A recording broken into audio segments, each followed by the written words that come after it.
Kemi diskutuar deri tani 5 pika, 5 atributa, edhe dua të marrë një sekondë të shikojmë edhe si kemi thënë në fillim që njëri atribut pa të tjerët nuk është funksionale. Për shembull, për kujdestari.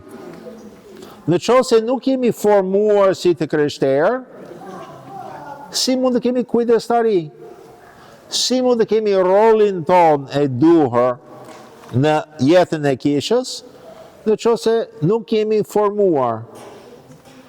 Gjithashtu, si mund të kemi rolin ton e duhur në vendimarrja, në qoftë se nuk jemi formuar si të krishterë? Në qoftë se nuk jemi formuar, mund të kemi idetë më të ndryshme, më të gabuar, më problematik. Pastaj nuk mund të kemi rol në vendimarrja, në qoftë se nuk jemi formuar. Por, formohemi, jemi formuar si të krishterë, pikërisht duke shërbyer në rolin ton në kujdestari. Nuk formohemi dot pa kujdestari. Edhe gjithë atributet varen nga njëri tjetrin. Nuk mund të kemi një pa tjetrin. Si në kopsh që edhe ujë, pa ve, pa dritë, pa të tjerët, edhe prandaj është e rëndësishëm, edhe pasi diskutojmë të 8 atributet, kur shkoni në enori edhe ulleni bashkë, të shikoni ku jemi dobët, ku është pikë që ne duhet të punojmë më shumë, sepse duhet të punojmë për të gjithë. Tani, asnjëherë do arrim plotësisht në asnjëri. Përpyetja është, jemi duke punuar të jemi sa më mirë që kemi mundësi, duke arritur. Edhe jetë të krishterë është proces. Nuk është çështja e të arrim, por është procesi e udhëtimit. Ne udhëtojmë pas Zotit. Edhe duke udhëtuar, ndodh procesin e transformimit. Kemi jetë ukristike, falendërues, kemi jetë komunitare, kemi formim të qëllimshëm, kemi kujdestari, edhe kemi vendimarrja. Tani, këto fokusojnë në jetën tonë të brendshme. Për kisha nuk është për vetveten. Kisha është për botën. Ne jemi dritë për botën. Ne jemi për gjithë rreth. Edhe prandaj, ne duhet të kujtojmë që ne jemi kishë apostolike. Jemi dreguar nga Zoti për me lajm të mirë për gjithë botën. Kjo është atribut e 6, që është punë apostolik. Edhe çfarë do thot apostolik, që ne themi edhe ne, kur themi besorjen, themi që ne besojmë në një kishë apostolike. Edhe shpesh ne mendojmë që kjo do të thot që jemi ndërtuar mbi apostollët. Edhe kjo është e vërtet. Por që fjalë apostoll do të thot i dreguar. Edhe apostollët kanë emër apostoll sepse Krishti e ka dreguar. Edhe ne vazhdojmë të jemi kishë apostolike sepse jemi dreguar për botën. Dërguar. Ne kemi një lajm të mirë për botën. Edhe tani jemi në kreshën e apostollëve. Është një mundësi e mirë që të kujtojmë vazhdimisht që kisha nuk është komunitet mbyllur për vetën, jemi komunitet që Zoti ka dreguar për të lajmëruar botën.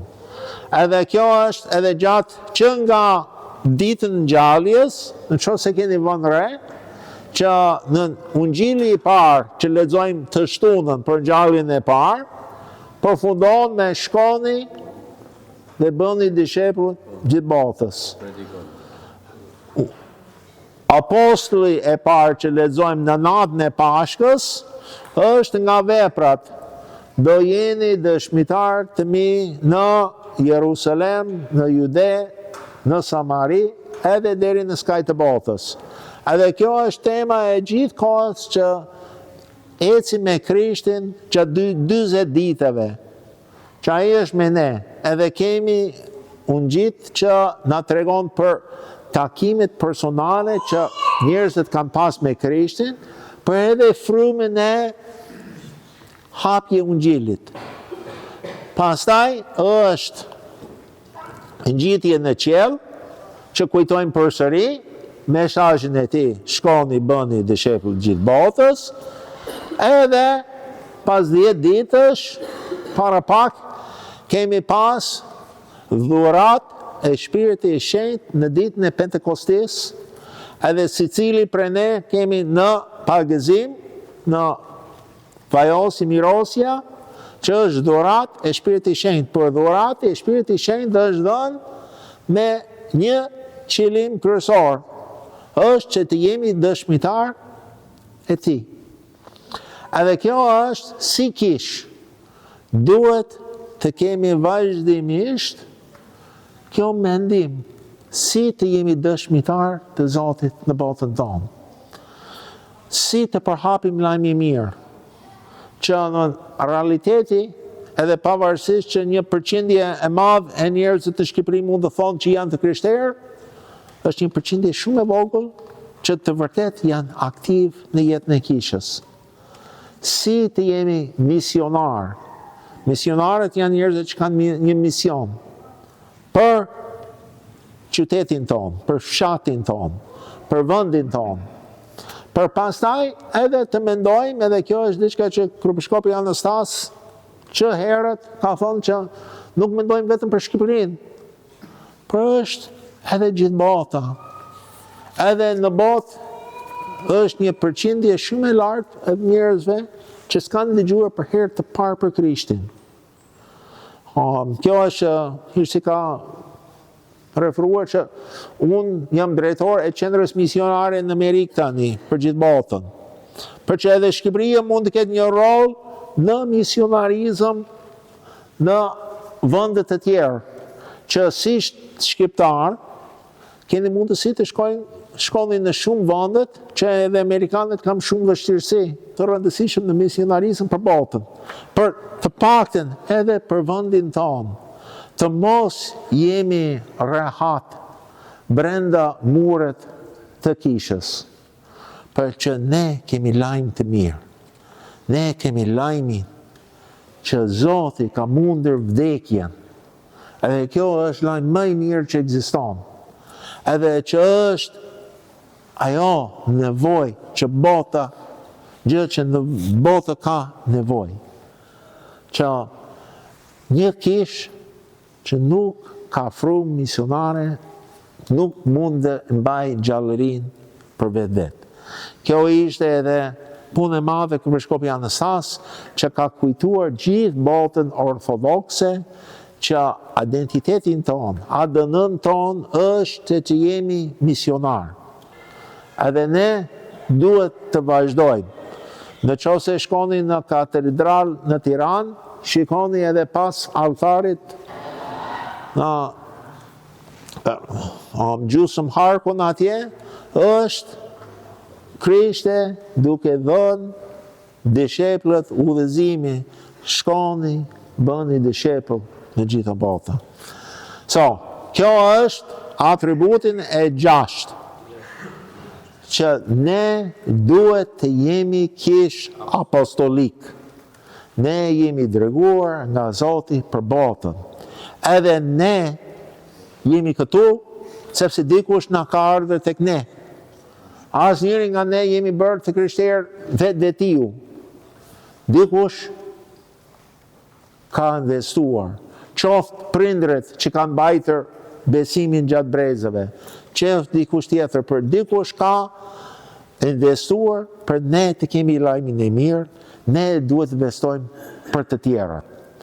Në qoftë se nuk jemi një enori që ka frum apostolik, do kemi një dobësi e madhe. So, 6 deri tani? 7. So, 7 është që duhet të jemi edhe filantropik, që duhet të kemi dashuri edhe kujdesja për njerëzit në nevojë. Nuk mund të qëndrojmë indiferent për nevojet të botës rreth nesh. Edhe kjo mund të them që ndoftë nga gjithë atributet, kjo është një që ndoftë lavdi Zoti, punojmë më shumë. Që kuptojmë më lehtë nga ajo dhimbshëri njerëzore që kemi, që njerëzit nevojë kanë nevojë për ne të tregojmë dashurinë. Por edhe në këtë pikë duhet kujdes, sepse është gjithmonë tundim, edhe pikërisht në qoftë se Zoti na ka bekuar me diçka, edhe kur e ndihmojmë një tjetër, që të mendojmë që sa mirë jam unë, sa mirë bëra. Kurse ajo që kishë mundësi që të ndihmoj tjetëri, është vetëm dhuratë nga Zoti tek unë. Edhe në qoftë se unë kaloj dhuratë që Zoti ka më dhënë mua, një tjetër është dhuratë e Zotit, nuk jam unë që kam merit, është Zoti që kujdeset për njerëzit. Gjithashtu duhet të mendojmë si më të vërtet të ndihmojmë njerëzit në transformimin e tyre. Se është e lehtë të jepim diçka e vogël për ditë, që të mbajmë atje. Por është e mundur të bëjmë diçka që të mos jenë në varfëri më. Është tundim që të përdorim njerëzit në nevojë që të ndiejmë mirë vetë. Por duhet të mendojmë si të vërtet të tregojmë dashurinë e Krishtit për ata. Edhe kur i ndihmojmë në mënyrë fizike, të mos harrojmë që gjë nevoja më e madhe që kanë është shpirtëror.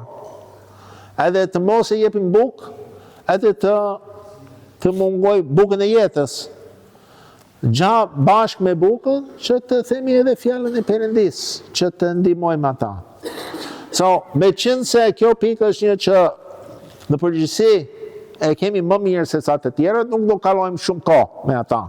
Për që gjithmonë të kujdesim, të kujtojmë që në një enori e shëndetshëm, që enoria mendon për njerëzit në nevojë, filantropia, ajo dashuri për njerëzit në nevojë.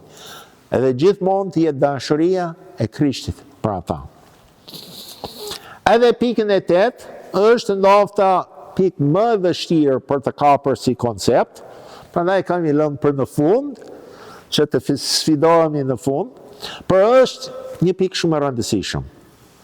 Edhe është e rëndësishëm sepse është lidhur me mënyrë që Perëndia gjithmonë ka punuar në botë. Edhe që e kam emëruar, por mund të diskutojmë për emrin e saj, për si mishërim kulturor. Edhe bazë e kjo është Krishti, kur erdhi në botë, nuk erdhi si Perëndi pa mishëruar, Perëndi për që erdhi si një njeri. Edhe që ai erdhi në një kohë saktuar, foli gjuhën bashkohore, ai hëngri ushqimin e popullin bashkohor, ai veshi veshjen bashkohor, edhe në çdo aspekt, gjithçka e kulturës, ai ishte një njeri e njerëzit kohës e tij. Ai nuk ishte si diçka jashtë botës në botë, por që erdhi brenda botës. Edhe që kjo është një koncept shumë e rëndësishëm për ne, si të krishterë, që kisha vazhdo të jetë vazhdon të jetë mishërimin e Krishtit në kohën tonë. Edhe prandaj është e rëndësishëm për ne të jemi të qëllimshëm, që të jemi mëshiruar, të jemi mishërimin e Krishtit në kohën tonë. Dhe Kisha ortodokse ka pas një gjë shumë e mirë. Në kohë të ndryshme gjatë historisë, ka qenë mishëruar në mënyrë shumë të bukur në kulturët të ndryshme. Pikërisht edhe ne shikojmë edhe kemi edhe imazhet arti nga kohën e Bizantit, që ka qenë një mishërim i shkëlqyer e Krishtërimit në një shoqëri. Edhe gjithë shoqëria ishte ndërtuar lidhur me konceptet të krishterë, ishte një mishërim shumë e bukur. Edhe në vendet e tjera, edhe në Rusi, edhe Romani, edhe vendet në Greqi, kanë qenë mishërimet shumë të shkëlqyer të Krishtit në kohët e ndryshme. Tani, me qenë se ata kanë qenë aq të bukura, ne kemi një tundim të kopijojmë. Që ishte një mishërim e bukur para 10 shekull, e bëm një gjë sot. Pra ajo ishte mishërimin e Krishtit në ata kohë. Pyetja është çfarë është mishërimin e sotme. Tani, ne në Shqipëri kemi një shumë të mirë, që gjuha e kishës është gjuha bashkëkohore që ne kuptojmë.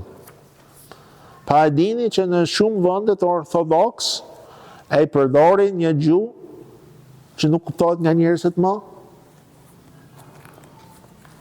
So kjo është një aspekt shumë i rëndësishëm e mishërimin kulturor e Krishtit në kishët tona. Edhe në shumë nga gjërat, ne kemi shumë të mirë kjo proces e mishërimi. Ka qenë të qëllimshëm në këto 30 vjet, 35 vjet të fundit të ringjalljes së kishës. Për ne duhet të kemi si një gjë që të jemi qëllimshëm në vazhdim. Në Amerikë kjo është diçka shumë e dukshme. Janë disa komunitetet ortodoks që bëjnë gjithë lutjet në gjuhë që asnjëri kupton. Edhe kanë shumë aspektet, kanë edhe predikimet në një gjuhë që edhe mendojnë që ata janë kish për një grup etnik kulturor. Mendojnë që vetëm qoftë greket, qoftë rusit, qoftë nga Romania, përçë nuk kanë mundësi të ketë mision për të tjerët, sepse asnjëri në qoftë se vinë nuk kuptojnë. Edhe ata vetë kuptojnë. Edhe pastaj ata janë habitër, kur fëmijët e tyre nuk kuptojnë asnjë gjë që ndodh në kishë, që fëmijët nuk qëndrojnë në kishë. Edhe prandaj, pavarësisht në Shqipëri në përgjithësi kemi shumë mirë çështjen e mishërimit kulturor, theksoj që kjo është diçka që ne në vazhdim duhet të kemi parasysh. Çfarë është nevoja të jemi i mishëruar, Krishti i mishëruar për njerëzit në kohën tonë. Edhe kjo është bisedë shumë e madhe. Edhe prezencën tonë në internet dhe shumë gjëra të tjera, që duhet kemi kujdes të jemi të vërtet mishërimin e Krishtit, edhe jo një gjë tjetër, por edhe të kemi një mishërim bashkëkohor, kulturor, të ketë mundësi për ne të jemi ajo dëshmi për Krishtit në kohën tonë, edhe adhurimin tonë të jetë ajo bukuri për si pjesë e adhurim e përgjithshme e gjithë të krishterët, që ne të kemi ajo të veçantin tonë. So, këto janë 8 atributet